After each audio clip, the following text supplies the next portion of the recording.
Good morning. I'm Eric Anderson, in for Debbie Cruz. It's Monday, April 3rd. A friendship forged through tragedy. More on that next. But first, let's do the headlines.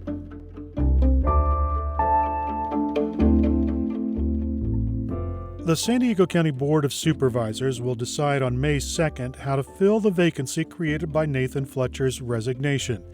Fletcher announced his resignation after being accused of sexual assault and harassment in a lawsuit filed last week.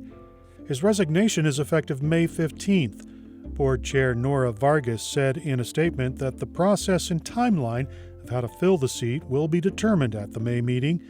The board can appoint a replacement or call for a special election. The San Diego Workforce Partnership has fired its longtime CEO. The nonprofit receives millions in taxpayer dollars to run job training and placement programs. The organization's policy board decided last week not to renew the contract of CEO Peter Kallstrom after it expires on June 30th. Kallstrom has been on a leave of absence since November when a group of employees sent an anonymous letter to board members accusing Kallstrom of racist and sexist employment practices. In December, a former worker sued both Kallstrom and the Workforce Partnership over similar claims of harassment, discrimination, and wrongful termination. Kallstrom denies the allegations and said through an attorney that he has dedicated his career to combating racism and gender inequity. Businesses in the city of San Diego are no longer allowed to use styrofoam containers. The ban went into effect on Saturday. Businesses are also not allowed to give customers plastic straws or utensils unless they ask for them. Businesses with less than $500,000 in gross income have an extra year to comply. From KPBS, you're listening to San Diego News Now. Stay with me for more of the local news you need.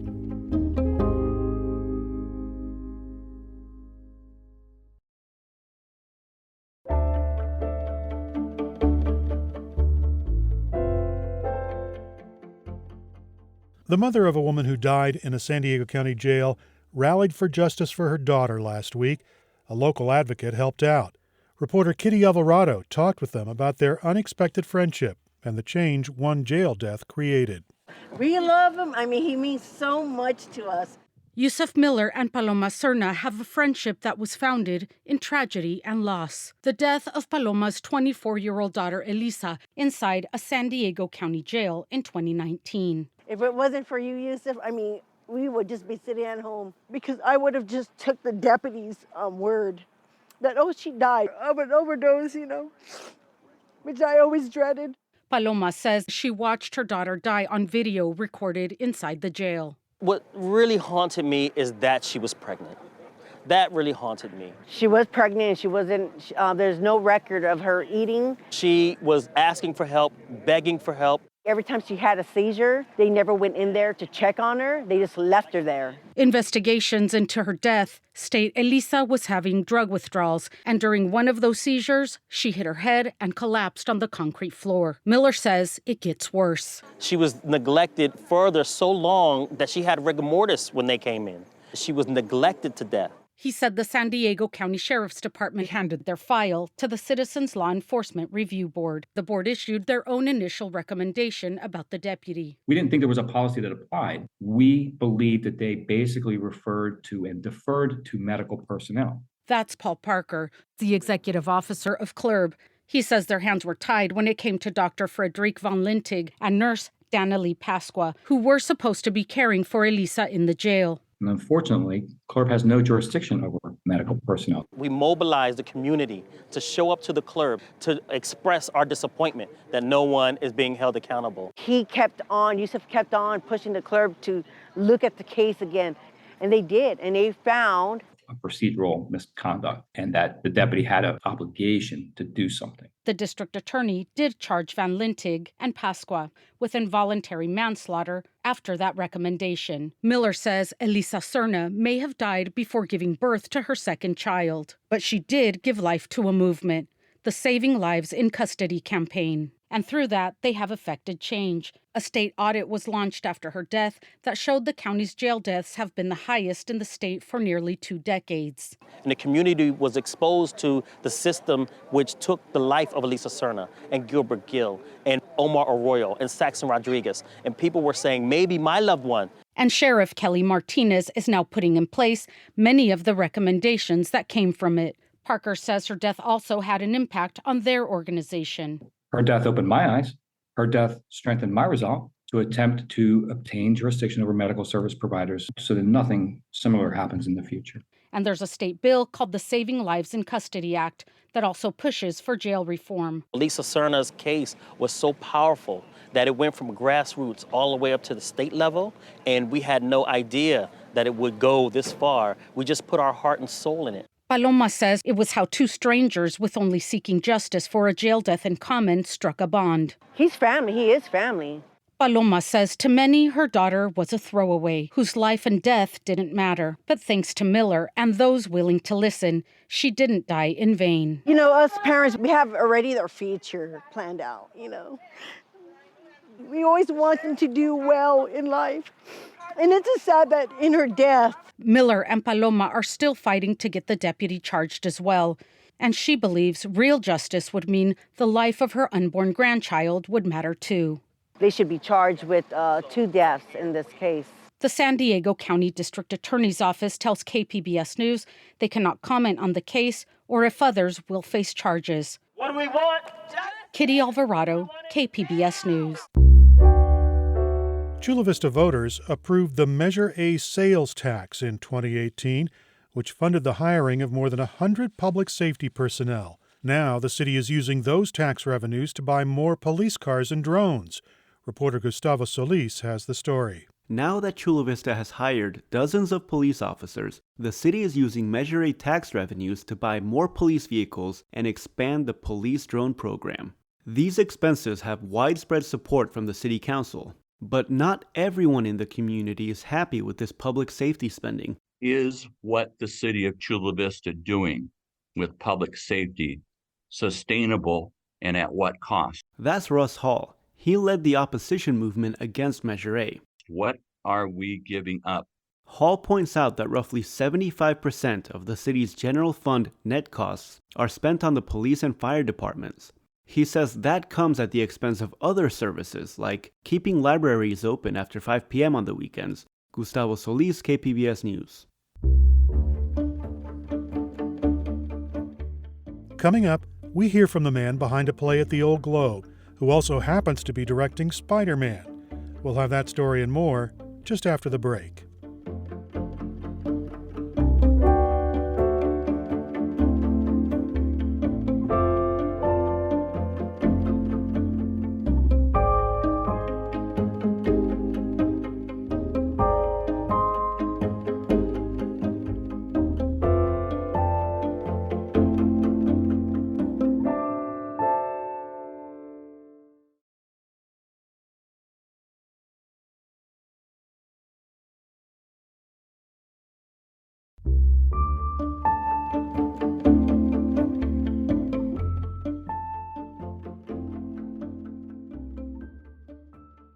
A San Diego nonprofit hopes to give away 2,000 prom dresses to teen girls who might not be able to buy one.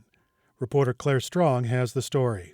It's extremely important to us that we celebrate all shapes and sizes for every single teen because everyone is beautiful inside and out, and we want them to know that. That's Princess Project President Karen Martin Spellerberg, who, along with her team of volunteers, are real-life fairy godmothers. They're trying to ensure that every high school girl in San Diego gets to feel like a princess on their prom day, regardless of body shape or budget.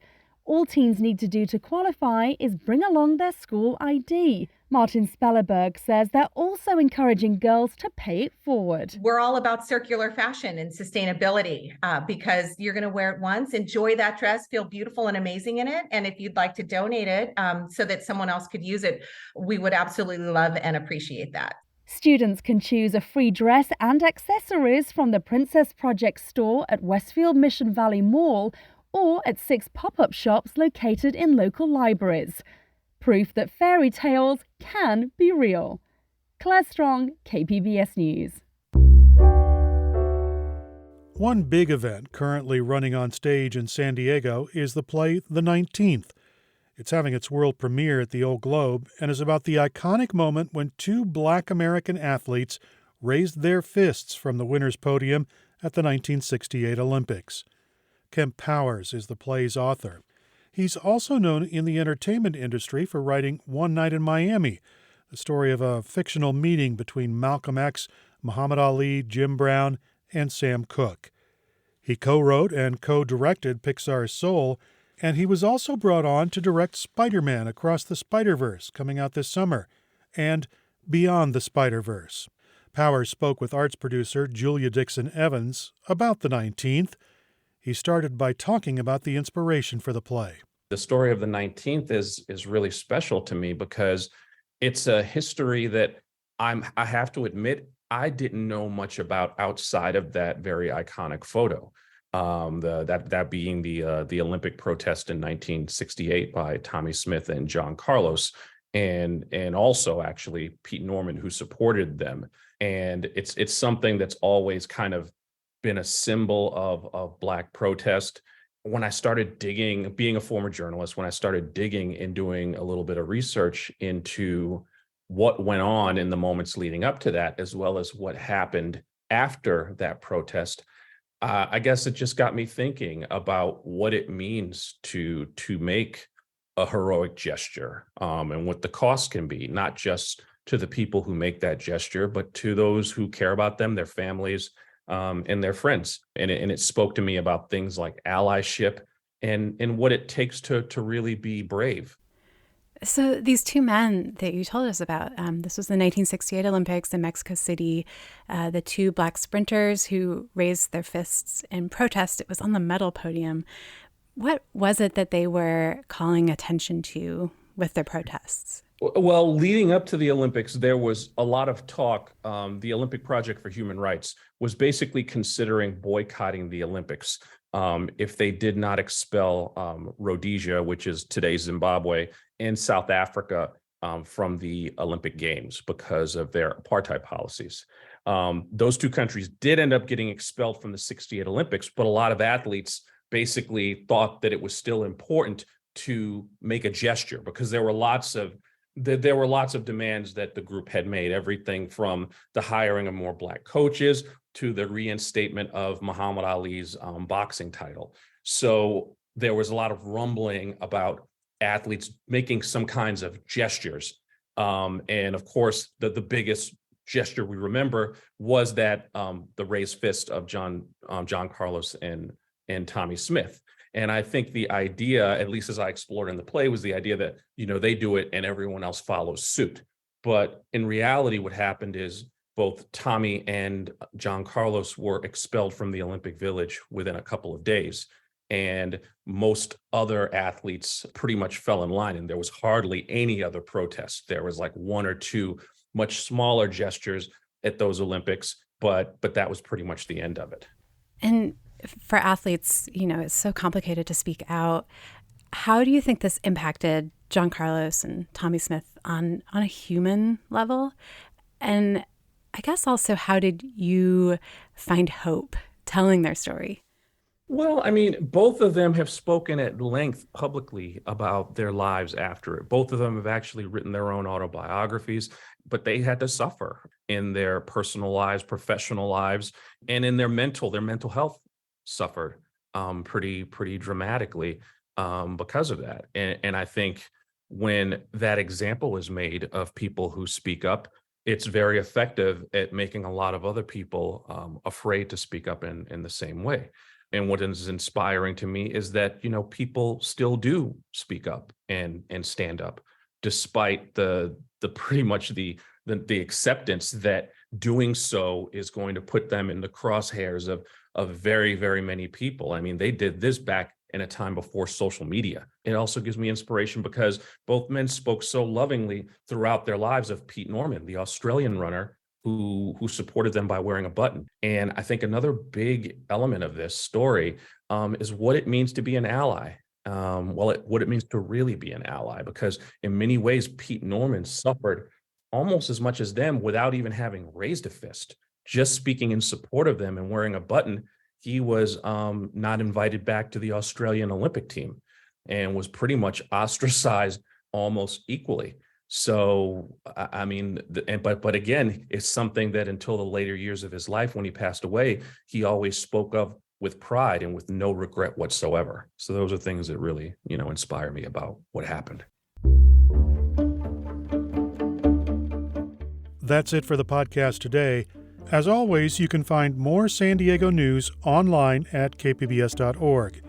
I'm Eric Anderson. Thanks for listening and have a great day.